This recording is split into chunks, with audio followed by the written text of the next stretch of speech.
he didn't condemn the violence, but he said that, in his words, it was unexpected because of the weeks of some violence we've seen in the city. What's your response to that? My response is, as the President of the United States and somebody who has been perpetrating divisive and hateful language for 4 years, for him to now stand here and say that it's unexpected and act as though he's shocked is appalling to me.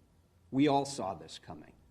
And as I said, I've stood at this podium I don't know how many times and have said that we must denounce the violence, that we must work together, that we must accurately address what's going on around systematic injustices in our community here in Portland and hold ourselves accountable for what's happening here in Portland. But the President has a role to play in this as well, in acknowledging and understanding those systematic injustices nationally.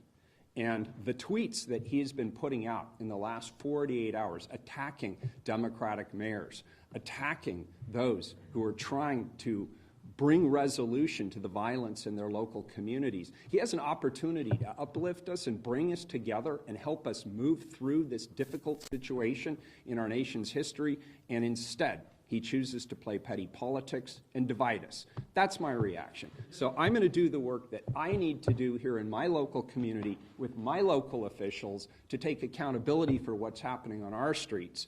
And I'd appreciate that either the President support us or he stay the hell out of the way. And just to follow up, what he appeared to be saying was that because of the violence, he's not surprised that there would be this other group coming in.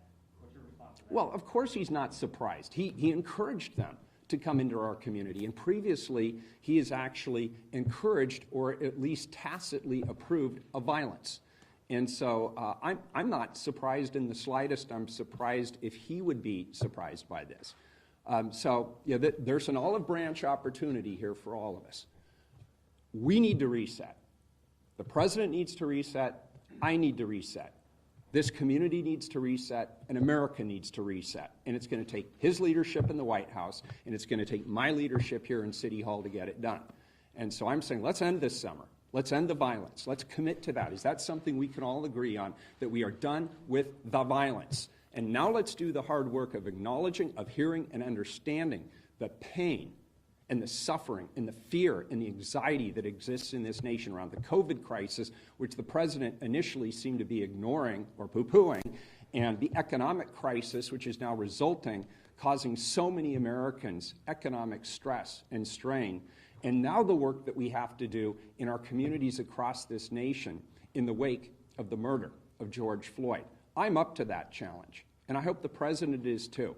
And I'm ready to reach across any aisles I need to reach across, any political divides that I need to cross in order to bring us back together. Somebody's got to do it. I'm committed to it. I know my colleagues on the Portland City are committed to it. I'd like to hear the President of the United States say he's all in. Let's bring this great nation back together.